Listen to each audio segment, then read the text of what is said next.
Hello दोस्तों, हमारे channel में आपका स्वागत है। तो यूपी पीजीटी मैथमेटिक्स का आज हम 2019 का पेपर सॉल्व कर रहे हैं, जिसमें पार्ट थर्ड हम कंप्लीट कर रहे हैं इसका। यानी 2 पार्ट इसके हो चुके हैं। हमने करा क्या क्या है, पहले तो ये बात करते हैं। पहले और दूसरे पार्ट में हमने क्या क्या करा है। तो उसमें पहले पार्ट में हमने 40 क्वेश्चन करे हैं। इसके बारे में जाना है कि पेपर किस तरीके का है। पूरा पेपर मैंने आपको दिखाया है, ठीक है। दूसरे पार्ट में क्या करा है, दूसरे पार्ट में 40 से ऊपर 90 तक क्वेश्चन पूरे करे हैं, यानी 41 से 90 तक करे हैं।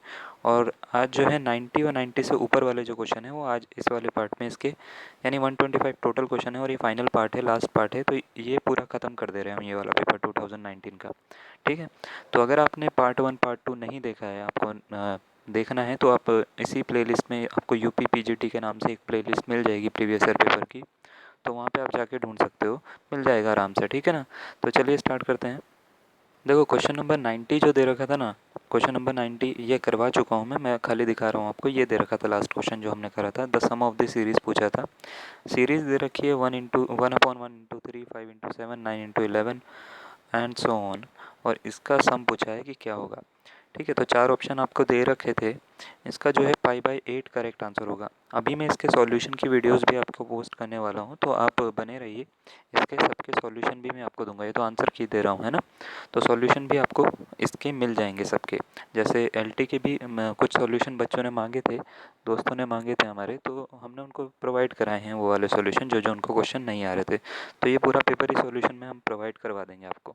91 से देखते हैं। 91 में दे रखा है कि value of tan inverse 1/2 1/5 and 1/8, इसकी वैल्यू पूछी है कितनी होगी, ठीक है। तो पहले तो ये देख लो, इसमें tan inverse X plus tan inverse Y का फॉर्मूला लगा सकते हो आप। वो लगा दो सीधा सीधा। अगर फॉर्मूला पता है तो दो दो को करके कर लो। पहले इन दोनों में फॉर्मूला लगा दो, जो आंसर आएगा उस आंसर का इसके साथ में फॉर्मूला लगा देना 1/8 के साथ में, ठीक है। तो जो फाइनल आंसर आएगा वो आएगा π/4 इसका। नेक्स्ट आपको दे रखा है the equation sine power 4 theta minus 2 cos square theta plus A square is equal to 0 will have at least one solution if A की वैल्यू क्या होगी। तो ए की वैल्यू होगी स्मॉलर देन या इक्वल टू √2, ठीक है।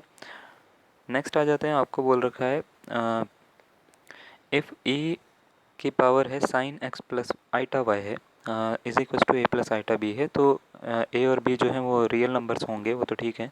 तो √a² प्लस b² की वैल्यू क्या होगी। तो e⁻ आइटा थीटा का फॉर्मूला लगाना आप इसमें। आइलर्स आइडेंटिटी जो होती है उससे ओपन करके ए और बी का वैल्यू निकल सकती है आराम से आपसे, ठीक है। ए और बी की जैसी वैल्यू निकलेगी आप इसको आगे सॉल्व कर सकते हो। और a² प्लस b² जो है वो हाइपोबोलिक फंक्शन की एक फॉर्म आएगी, ठीक है। हाइपोबोलिक फंक्शन की जब फॉर्म आएगी तो वो आएगी e की power sine x plus cos hyperbolic Y, इसका जो है करेक्ट आंसर होगा, ठीक है। नेक्स्ट आ जाते हैं। आपको बोल रखा है 94 में बोला गया है कि two sine hyperbolic X plus Y cos hyperbolic X minus Y, इसकी वैल्यू क्या होती है। तो ये तो फॉर्मूला होता है ना। तो ये होता है sine hyperbolic 2x upon sine hyperbolic 2y।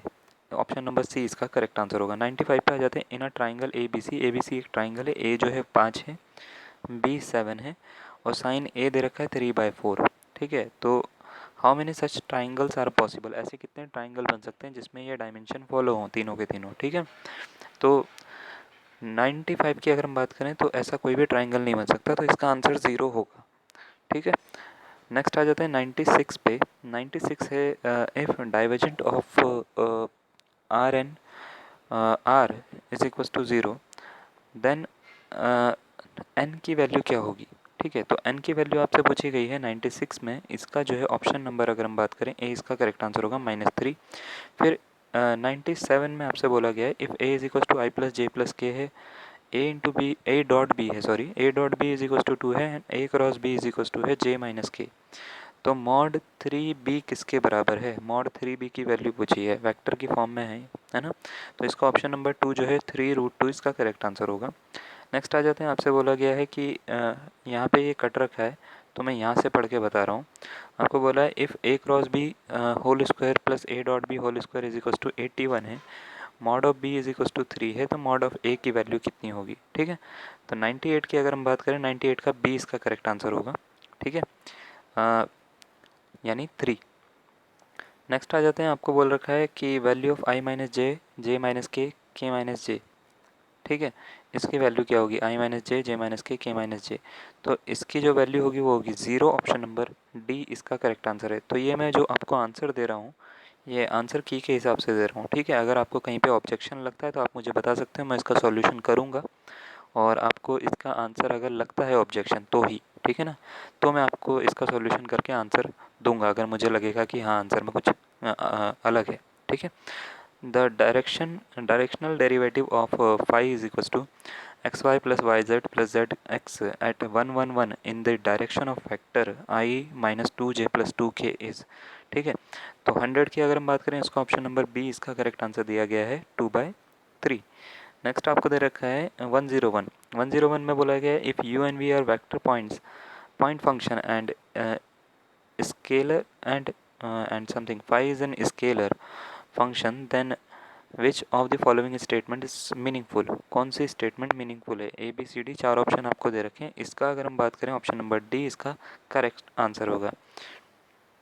Next आ जाते हैं, आपको बोला है the motion of a projectile is described bye the equation y is equal to A X minus B X square, the range of the projectile will be, ठीक है। तो option number इसकी अगर हम बात करें इसका 102 का ए करेक्ट आंसर होगा, ए बाई बी इसकी रेंज होगी, ठीक है। नेक्स्ट आ जाते हैं, आपको बोला गया है टू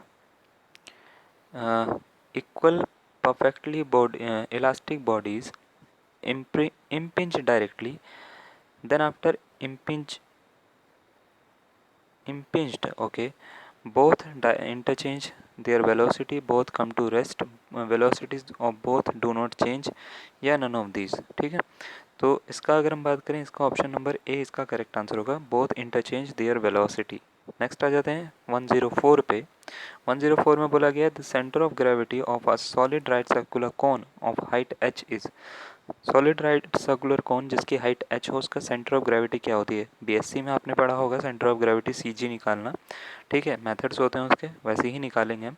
तो सेंटर ऑफ ग्रेविटी के बारे में आपको पता ही है कि वो पॉइंट जिस पर कोई भी चीज़ पूरी तरह से बैलेंस हो जाती है वही उसकी क्या हो जाती है, वही पॉइंट उसका सेंटर ऑफ ग्रेविटी होता है, ठीक है। तो इसका ऑप्शन नंबर पी जो है वो इसका करेक्ट आंसर होगा, at distance 3h/4 from vertex, ठीक है। नेक्स्ट आ जाता है, आपको बोल देते हैं कि क्वेश्चन में बोला गया 105 the resultant of P and Q is R, दो वेक्टर हैं पी और क्यू जिसका रिजल्टेंट कितना है आर है।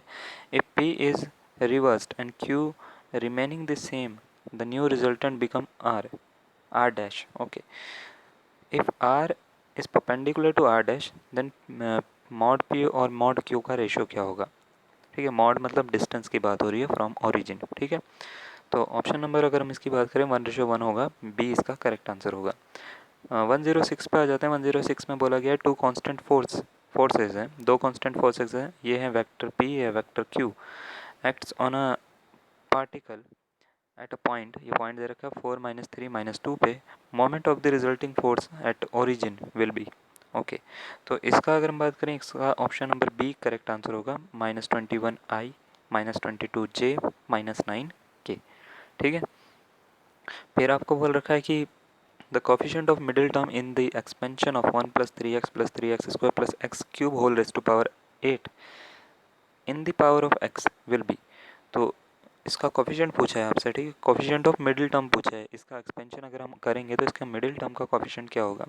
तो आपको एक्सपेंशन नहीं करना है, आपको मिडिल टर्म वाला फॉर्मूला लगाना है इसमें, और उससे जो है इसका आंसर जो आएगा वो आएगा ऑप्शन नंबर डी इसका करेक्ट आंसर आ जाएगा, ठीक है। डी, सॉरी मैंने सी पे टिक कर दिया यहाँ पे, डी 24C12, ठीक है। नेक्स्ट आ जाते हैं, आपको बोला गया है the number of numbers between 100 and 300 that are divisible by 5 but not by 15 is. तो इसका ऑप्शन नंबर बी 26 इसका करेक्ट आंसर होगा। नेक्स्ट आ जाते हैं 109 पर।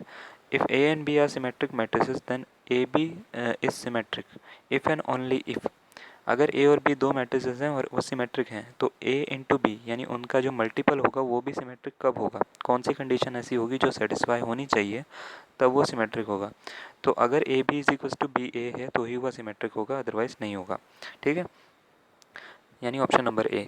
फिर आपको बोल रखा है if the roots of the equation x² + x + a is equal to 0, a is greater than 0 are real and existing then the roots of the equation x² - 4 √a(x + 1) will be, ठीक है। तो कैसे होंगे, ठीक है। तो इसका अगर हम बात करें सी ऑप्शन करेक्ट होगा, इमेजिनरी। नेक्स्ट आ जाते हैं 110 के बाद 111 पे, और कुछ ही क्वेश्चन बचे हैं अब। बोला गया है कि इस मैट्रिक्स के बारे में बताइए कैसी मैट्रिक्स है। तो ये मैं आपको बता देता हूँ, ये वैसे बहुत ही कॉमन एग्जांपल है, हर आपको बुक में मिल जाएगा बीएससी की। ठीक है, ये ऑर्थोगोनल मैट्रिसेस होती हैं। ठीक है, ऑर्थोगोनल मैट्रिसेस के बारे में अगर आपको पता है तो अच्छी बात है, नहीं पता है तो मैं बता देता हूँ। ऑर्थोगोनल मैट्रिसेस वो मैट्रिसेस होती हैं जो ए इंटू, अगर मैं करूँ ए ट्रांसपोज, तो वो आई के इक्वल आ जाए।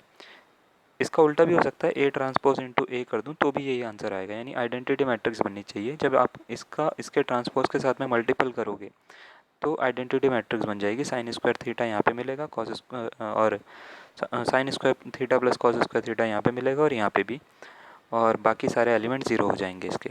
ठीक है, नेक्स्ट आ जाते हैं। आपको बोल रखा है कि if omega omega one omega omega square are the cube root of unity, then the value of the determinant. इस डिटर्मिनेंट की वैल्यू पूछी गई है आपसे। क्यूब रूट ऑफ यूनिटी के बारे में आपको पता होना चाहिए इसके लिए। ठीक है, तो इस डिटर्मिनेंट की वैल्यू जो आएगी वो आएगी 112 की, ऑप्शन नंबर डी 0। ठीक है, यानी इसको जब आप खोलोगे तो कुछ ऐसा कुछ एक्सपेंशन बनेगा इसका, या ऐसी कुछ इक्वेशन बनेगी, 1 प्लस ओमेगा स्क्वायर। आपको पता होना चाहिए इसकी वैल्यू क्या होती है, 0 होती है। नहीं पता तो क्यूब रूट का जो है यूनिटी का चैप्टर मैंने डाल रखा है, आप उसमें जाके देख सकते हो, पढ़ सकते हो। 113 पे आ जाते हैं, 113 पे। 113 में बोला गया है number of terms in the expansion of 2x minus Y plus 3z whole power 20 is. ठीक है, इसमें टर्म्स के एक्सपेंशन में बोला है नंबर ऑफ टर्म्स कितने आएंगे, सॉरी, इसके एक्सपेंशन जब हम करेंगे तो कितनी नंबर ऑफ टर्म्स आएंगी। तो ये पावर से डिनोट होता है, अगर आपको पता हो। ठीक है, और इसमें अंदर वाले जो हैं ये एलिमेंट काउंट होने चाहिए, और इसका जो आंसर आएगा ऑप्शन नंबर आएगा 231 सी, यानी इसका करेक्ट आंसर आएगा। ठीक है, डायरेक्ट फॉर्मूला होता है उसके लिए, आप वो कर सकते हो।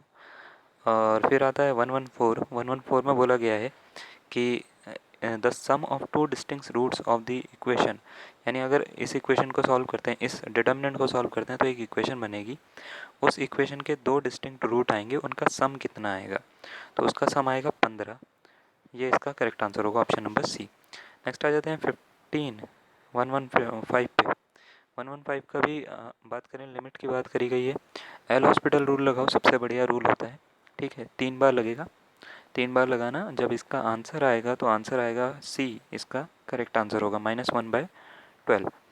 नेक्स्ट आ जाते हैं 116 पे। 116 में बोला गया है कि if Q is a non singular matrix and P is a square matrix such that determinant of Q inverse P square Q is equal to 4, then determinant of P की वैल्यू कितनी आएगी।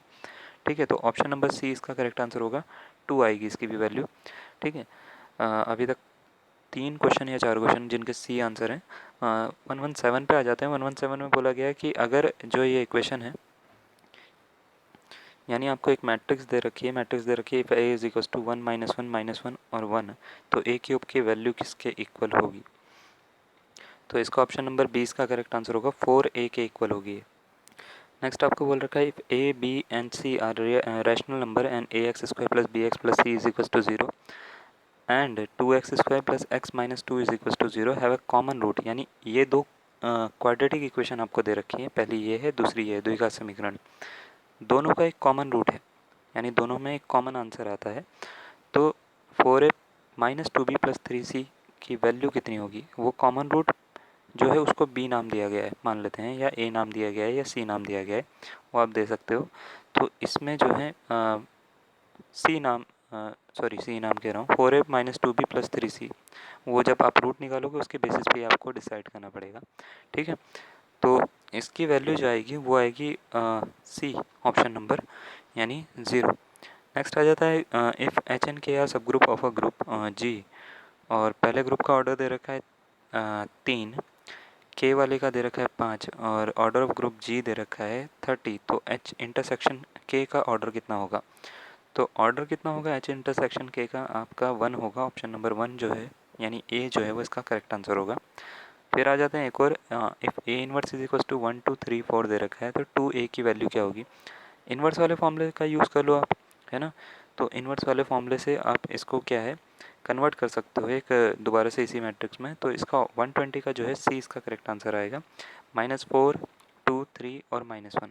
ठीक है, नेक्स्ट आपको बोल रखा है if X and Y are elements of a group G and O Y is equals to 3, order of Y I mean, ठीक है। तो order of X Y X inverse is, ठीक है। तो 121 की अगर हम बात करें, इसका ऑप्शन नंबर सी इसका करेक्ट आंसर होगा। 122 पे आ जाते हैं। 122 में भी आपको एक मैपिंग दे रखी है, आइसोमॉर्फिज्म के बारे में बोला गया है, ठीक है। तो विच of the following is true, कौन सी वाली जो स्टेटमेंट है वो ट्रू होगी। तो 122 का अगर हम बात करें, बी इसका करेक्ट आंसर होगा। 123 पे आ जाते हैं। 123 बहुत इजी क्वेश्चन है, मैं ये कह सकता हूँ। एक सेट ए दे रखा है 4n -3n-1, n belongs to capital N and 9n-1, n belongs to capital N, then which of the following is true, यानी ए बी का सबसेट होगा, बी ए का होगा, या A union B is equal to A होगा, या इनमें से कोई नहीं। पहले मैं बता देता हूँ आपको, एन की वैल्यू ना 1 2 3 ऐसे रख के देखनी है। तो ये एक इक्वेशन देगा आपको, इक्वेशन कह रहा हूँ, कुछ नंबर्स देगा आपको। ऐसे ही ये भी 9 के मल्टीपल देगा, देगा तो ये भी 9 के मल्टीपल देगा, ये भी 9 के मल्टीपल। आपको दोनों का यूनियन निकालना है, ठीक है। जब दोनों का यूनियन निकालोगे तो आप इसमें 2-3 प्रॉपर्टीज सेटिस्फाई कर सकते हो। दोनों का यूनियन निकाल के वैसे ए नहीं आएगा, मैं आपको बता देता हूँ पहली बात। ए नहीं आएगा तो इसका ये आंसर नहीं होगा, क्योंकि ये वाला सेट जो है वो बड़ा होगा, इस छोटा होगा इस वाले से, बी वाले से। तो अगर हम इसकी बात करें 123 का, ऑप्शन नंबर ए इसका करेक्ट आंसर होगा। ए सबसेट निकलेगा बी का, आप इसको खोल के देखना, इसके जो एलिमेंट आएंगे वो बड़े आएंगे कंपैरिजन में इसके, और वो 9 के मल्टीपल आएंगे। यानी ये पूरा 9 का टेबल समझ लो, एक तरह से टेबल टाइप का आएगा, ठीक है। और ये पूरे 9 के मल्टीपल आएंगे जो उन्हीं के बीच में लाई कर रहे होंगे। तो ये वाला जो ए सेट है वो छोटा होगा, और बी वाला जो है वो बड़ा होगा, क्योंकि ए के एलिमेंट बी से ही लिए जाएंगे, ठीक है। तो ऑप्शन नंबर फर्स्ट इसका करेक्ट आंसर था। नेक्स्ट आ जाते हैं 124 पे। 124 में बोला है, if the additive in the additive group of of integers the order of every element except 0 is infinite होता है, ठीक है। तो ऑप्शन नंबर बी इसका करेक्ट आंसर होगा। नेक्स्ट आ जाते हैं, आपको लास्ट क्वेश्चन में बोल रखा है, if W is a subspace of R power 4 span by 1 0 -1 0 0 1 0 1, then which of the following is in W. Okay, तो इसका ऑप्शन नंबर बी इसका करेक्ट आंसर है, 1 2 -1, 2। ये हमारे 125 हमने क्वेश्चन कंप्लीट कर लिए हैं। और जैसा कि आपको दिख रहा है, ये पूरा का पूरा पेपर ये था, ठीक है। ये पूरा पेपर था, मैंने स्टार्टिंग में दिखा दिया था। अभी आपको अगर कुछ भी डाउट होता है तो आप मेरे को कमेंट कर सकते हो, और इसका हम जल्दी ही सॉल्यूशन भी लेकर आएंगे। तो तब तक बने रहिए, धन्यवाद।